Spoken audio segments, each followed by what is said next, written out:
Hey everyone, welcome back to a Liftoff PM product management course. This is going to be a video. We typically do interview prep on this channel, but today we're going to be doing things a little bit differently. We're going to be doing a little bit of a product breakdown. And so on this video with us is Mark. Mark, do you want to give a quick intro first?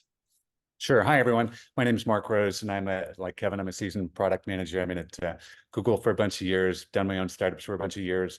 Onboarding is close and dear to my heart because I've done it like 1,000 times, it feels like, and I'm always learning something from it. But there's a lot of key lessons to learn and key mistakes to avoid too. Kevin. Cool. So first, before we dive into this, I just want to say welcome to Liftoff PM. This is your go-to destination for PM interview and career strategies. We have free lessons on our channel, and if you want just access to our complete paid course, click the link below. We know there's a lot of courses out there, but you can probably think of our course as an accelerator program where we share everything we've learned from years of coaching clients like yourself, and we'll continue to post free content. So if you want an easy way to support, like, subscribe, and that's it. Now let's get into this video on onboarding. So Mark, why don't you share some high-level ideas on onboarding, some things that PMs might want to consider and think about? Sure, you bet. So I'd say first with onboarding, it's usually going to come like a request from this. Maybe you're a new product manager, maybe an existing product manager, and you get tasked with, hey, you're responsible for the onboarding flow, right? That's then followed by the CEO or some head of product going, our onboarding flow is terrible, and we need to increase our we need to increase our rates and conversion rates to make it better. So go do that. And you're like, okay, great.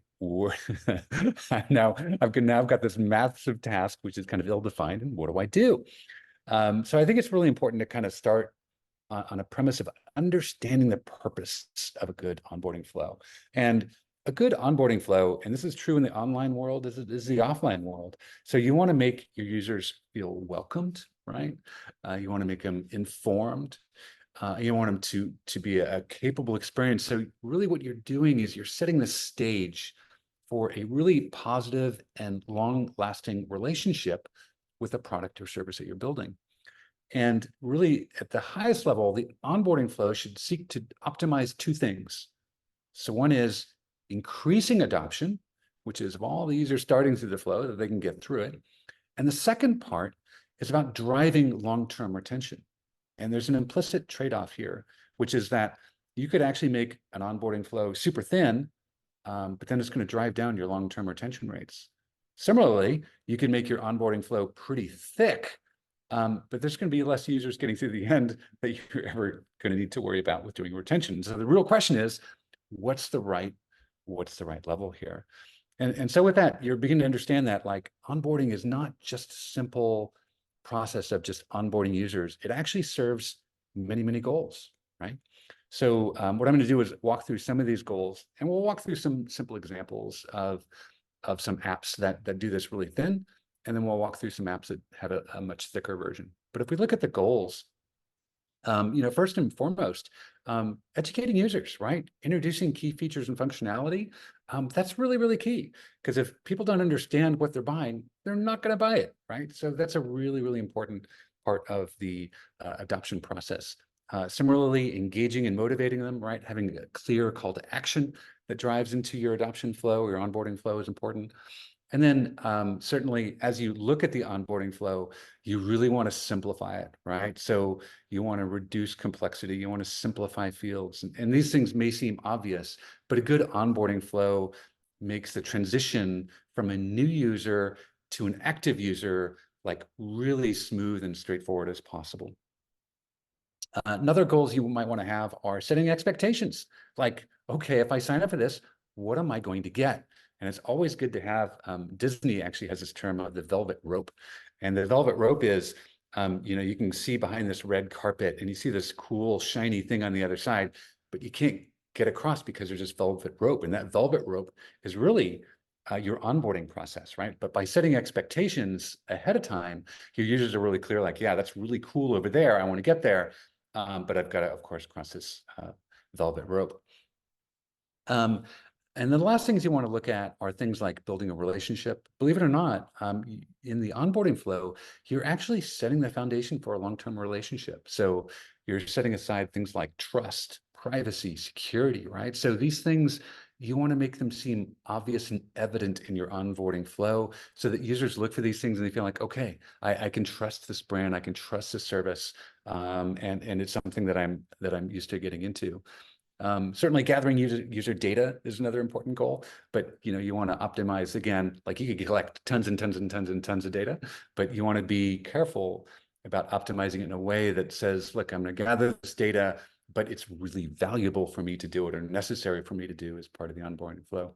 And then the last goal, I think, in an onboarding process is reducing early churn, right? So if it's too slippery, right? If it's too easy to get on board, then what happens is users may adopt your product and go like, what did I even do? Why am I here? And so a good onboarding flow actually introduces the product as a whole so that users you get through the funnel actually want to be there in the first place. And so let's take a look at a couple of these flows, for example. Okay, so we've put together 3 examples here. One is super simple. Second one is kind of medium. And the third is kind of super thick. And let's start with the super simple one. So this is like games, right? Games are the quintessential example of how to make a super thin flow and make it work really, really well. So in this example today, we're going to download Fruit Ninja, right? It is one of the most popular games on the Play Store. It's got like literally 500 million downloads. You've probably played this game. And I think they're a great example of how to make a simple onboarding flow. It starts with the Play Store, right? Go to the Play Store, simple description of the app. You hit install. Then you get another screen that says, great, you've installed it, play. Oh, great, that's all I have to do, hit play, right? And then you click on that. It asks one question, which is how old you are. I'm actually not sure if they need it or not, but like, okay, fair enough. So they ask you how old you are, right? You put in your age and boom, you're in the game screen, you're playing your game, you're slicing watermelons, whatever you do in Fruit Ninja. I actually haven't played it a lot in a long time, but you can see it's like a super simple flow. They didn't ask a lot of questions. They didn't ask you to register. They are a freemium thing, right? They'll do that later, right? But the point is they wanted the super sick flow to get you in and using the product and seeing the value right away. Great example. Now, if I were to peek behind the scenes at Fruit Ninja, I bet they have retention rate problems, right? Because it's so simple to adopt the project. It's also really easy for users to like, yeah, played the game, didn't really like it, off I go, right?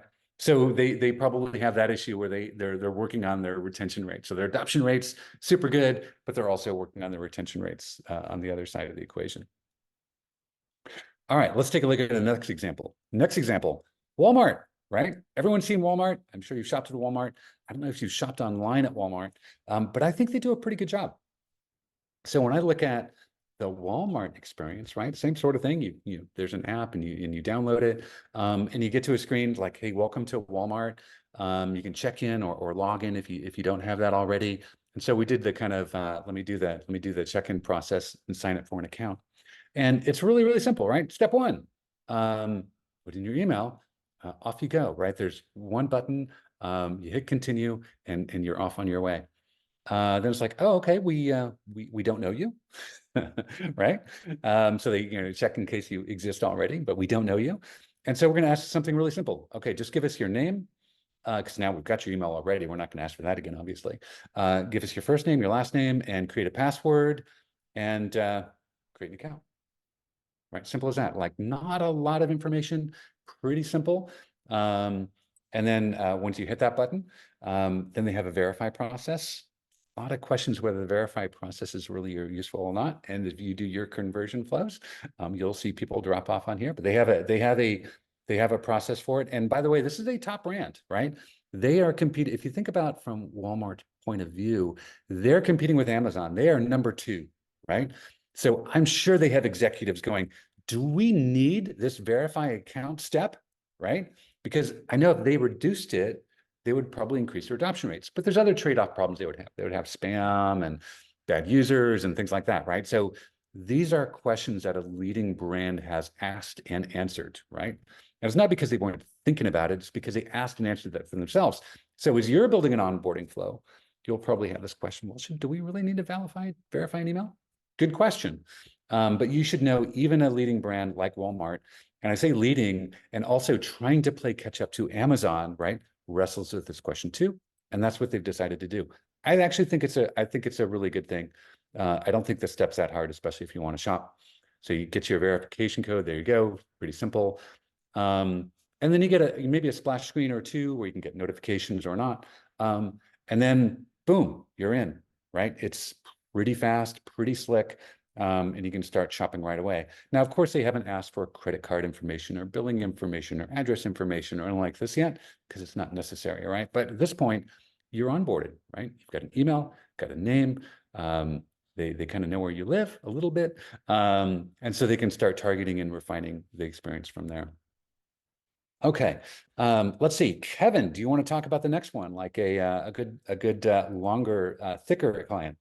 Absolutely. And I think, Mark, a lot of the lessons that apply to onboarding for those two apps that you mentioned definitely apply to enterprise products as well. And I'm going to get into talking about onboarding for an enterprise product. But overall, like same lessons apply. You want to get the user to value as soon as possible. You want to push down a lot of the extraneous activities lower in the funnel so that users can find delight faster and they can really understand like what the value of the product is faster. So I'm going to talk a little bit about an enterprise product. It's called IBM Data Stage. It's a SaaS enterprise data platform. But you can kind of think of this as just any other enterprise product. And like the two products that Mark mentioned, Walmart and Fruit Ninja, the goal in onboarding is to just get the user to value ASAP, right? So for a gaming product, it might be, just play your first game, or maybe attention, like how much time you're spending in your first time coming on Fruit Ninja. For something like Walmart, it might be getting you to just make a transaction as soon as possible, right? Make that first purchase, or maybe find that first product. Now, for an enterprise product, typically the goal for a user, whether you're a new user or a user who's kind of coming over from a different product, is something around productivity. So the goal here might be for Slack, it might be just to getting you to send your first message to a coworker. And for this product, this enterprise data platform, the goal is probably something around getting you to make your first data run, or making your first data project and then making your first data run. A nuance about enterprise products is that traditionally the buyer and the user have always been really different. The buyer could be someone in the CIO office or the CTO office, and the user is probably a developer in the company or an employee in the company. And when you have this buyer and user mismatch, sometimes the product development might take a back seat in terms of user delight.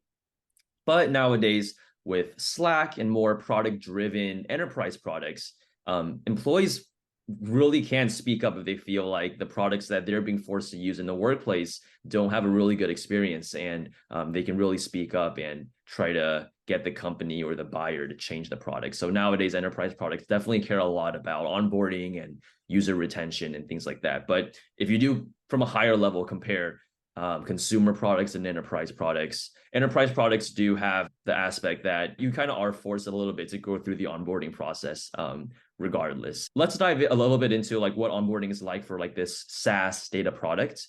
So you can think about this from a new user's perspective and then an existing user's perspective, right? So for a new user, if you're a new hire into a company and you're being told to use this enterprise product, you've got to think about how to transition that new user into finding value quickly, right? How do you get them to completing that task, creating a project, making their first data run really fast?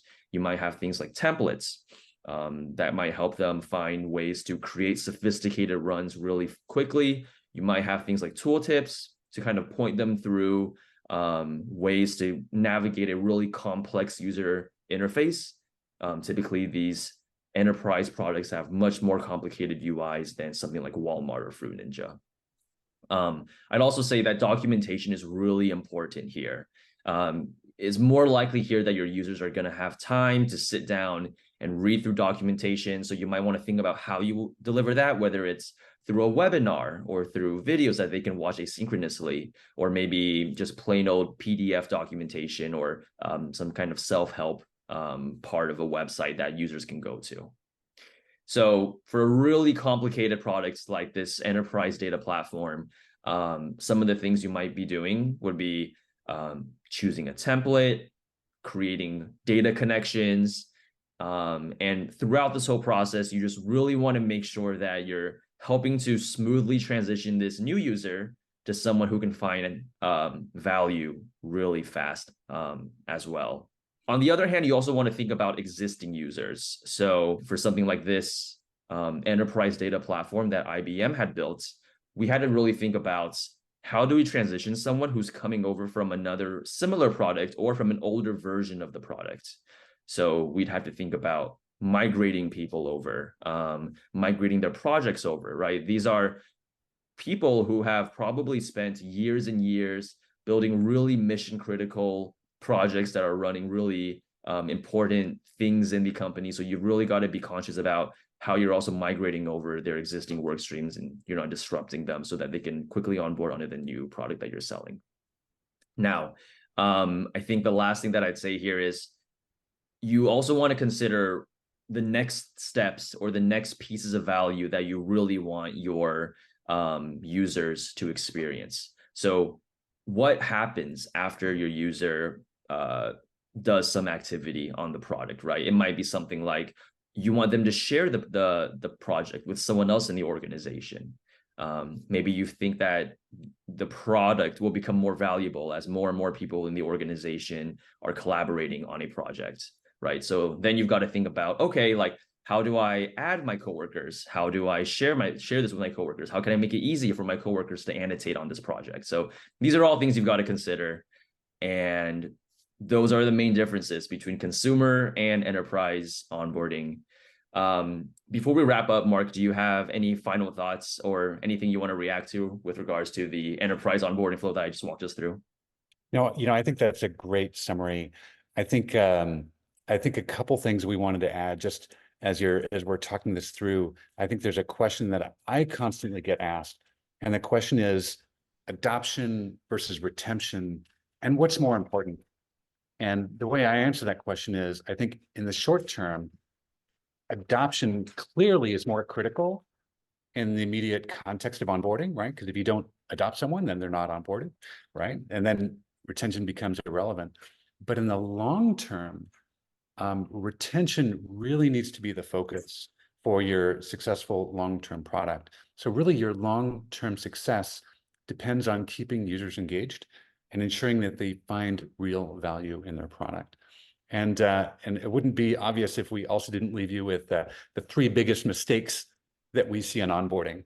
So mistake number one, believe it or not, is just not explaining your value prop clear. Having this in your onboarding process is so important, and I found that this led to many downstream processes and downstream mistakes of people just didn't understand why the product was there and what it really did. So that's one. The second thing is, overly complex or lengthy forms. This happens all the time because you normally have a simple process and the team comes in and they want to insert this and they want to insert that and so forth. So just keep it really simple and clean. And the last thing, and this is super tactical, but I see this all the time, is error messaging, right? Like people are going to put things in forms and it's not going to work, right? So make sure that your error messages and validation is super clean and super simple. And these are the three biggest mistakes I see time and time again. But if you fix those, I think you will have likely an amazing onboarding product. Awesome. Thanks, Mark, for the awesome summary. Totally agree, right? When you're thinking about the onboarding process, you're not only thinking about adoption, which is how do you get someone to turn into an active user, but you're also thinking about engagement and retention. Engagement being, how does this person find value? And retention being, how do they continue to find value day over day, week over week, month over month, year over year? Now, before we close out the video, Mark, do you want to give a quick shout out to where students can find you? Sure, you bet. So you guys can find me at productbymark.com. And I do coaching. I help people with interview processes. I help them coach in their product management careers. Really anything you like. I love doing coaching. I've got a ton of 5-star reviews on that. So please look me up, hit me up. I'd love to help you out. Cool. And for the viewers at home, good luck with your upcoming interview and click the link below to access our comprehensive paid PM interview course. This is the same advice I give my students, and it's helped many of them also land their dream PM jobs at FAANG companies and top startups. And feel free to leave a comment if there's any other topics you want us to discuss, and we'll see you in the next video.